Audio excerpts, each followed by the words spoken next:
Grading students, कैसे हैं आप सब लोग। बेटा आज हम सीखने वाले हैं class 9th NCERT circles chapter का ये क्वेश्चन। इंपॉर्टेंट क्वेश्चन है बेटा, बिल्कुल ध्यान से समझेंगे आप। Prove that a cyclic parallelogram is a rectangle. ठीक है बेटा, हमें ये प्रूव करना है कि बेटा एक साइक्लिक पैरेललोग्राम है। कौन सा पैरेललोग्राम है? Point to be noted, cyclic है और पैरेललोग्राम भी है बेटा। मेक श्योर कि आपको साइक्लिक क्वाड्रिलेटरल की प्रॉपर्टी भी पता है और पैरेललोग्राम की प्रॉपर्टी भी पता है। बेटा आप जानते हैं एक साइक्लिक क्वाड्रिलेटरल क्या होता है? मैं बता दूं अगर आप नहीं जानते बेटा तो। साइक्लिक क्वाड्रिलेटरल क्या होता है बेटा?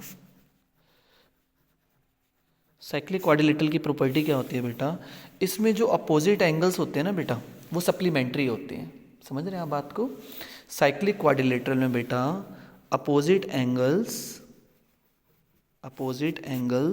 Are supplementary. क्या होते हैं बेटा? Opposite angles are supplementary. Spelling ध्यान रखेंगे, सप्लीमेंट्री की गलती नहीं लिखनी बिल्कुल भी आपने। 9th क्लास के स्टूडेंट हैं आप, ठीक है। तो साइक्लिक क्वाड्रिलेटरल में अपोजिट एंगल्स आर सप्लीमेंट्री।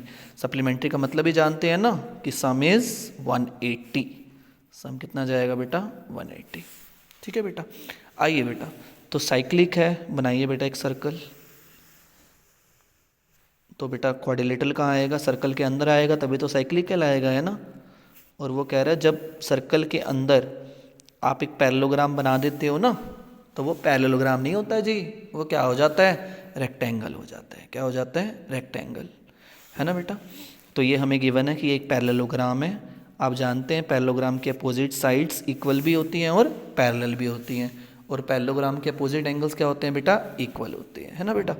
चलिए बेटा, बिल्कुल ध्यान से आप सुनेंगे बेटा, ठीक है।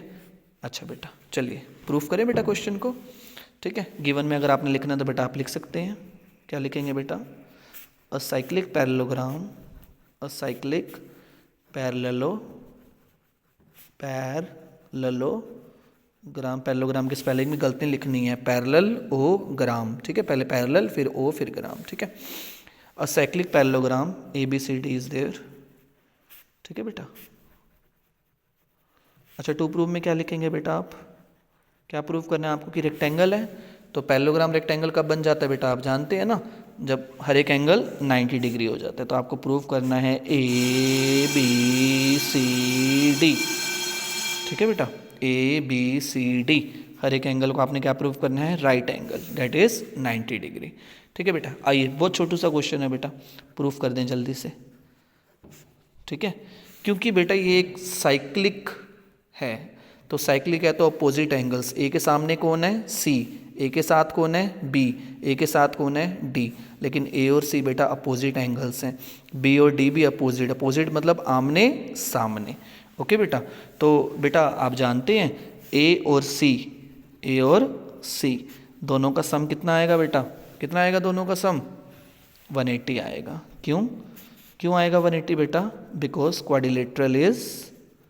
क्वाड्रिलेटरल इज साइक्लिक, है ना बेटा। साइक्लिक है तो दोनों का सम, अपोजिट एंगल्स का सम क्या आएगा बेटा? 180, ठीक है बेटा।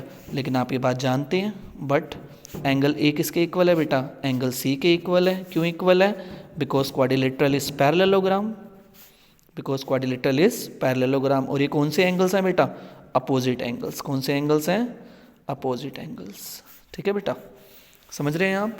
क्वाड्रिलेटरल के अपोजिट एंगल्स क्या होते हैं बेटा? इक्वल होते हैं। तो आप आपकी मर्जी है बेटा कि A की जगह C पुट करें या C की जगह A पुट करें बेटा। तो मैंने C की जगह A पुट कर दिया बेटा। तो A एंगल कितनी बार आ गया बेटा? One time. How many times? 2 times बेटा, है ना। 2 times A is equal to 180। तो A किसके इक्वल आ गया? 180/2। 180 का हाफ क्या होता है बेटा जी? 90। तो ये आपने प्रूफ कर दिया कि एंगल A किसके इक्वल है? 90 के इक्वल। बेटा एंगल A 90 के इक्वल है, देयरफॉर एंगल C भी कितना आएगा? 90 आएगा, है ना। क्यों? क्योंकि अपोजिट एंगल्स हैं। यस या नो? पक्की बात बेटा। एंगल A कितना आ गया? 90 आ गया, और एंगल C भी कितना आ गया बेटा? 90 आ गया, है ना। क्योंकि A और C आपस में क्या थे बेटा? इक्वल, ठीक है बेटा। क्योंकि अपोजिट एंगल्स हैं ये किसके बेटा? Opposite angles of parallelogram. समझ रहे हैं आप? पैरेललोग्राम को ऐसे भी लिख सकते हैं बेटा, पैरेलल और जीएम आप डाल देंगे। तो बेटा ए हम प्रूव कर चुके हैं 90 का, सी भी हम प्रूव कर चुके हैं 90 का। जैसे हमने ये प्रूव किया है बेटा, ए और सी को 90 प्रूव करा है, तो we can just use a word here. बाकी दोनों को आपको प्रूव करने की ज़रूरत बेटा बिल्कुल भी नहीं है, ठीक है जी।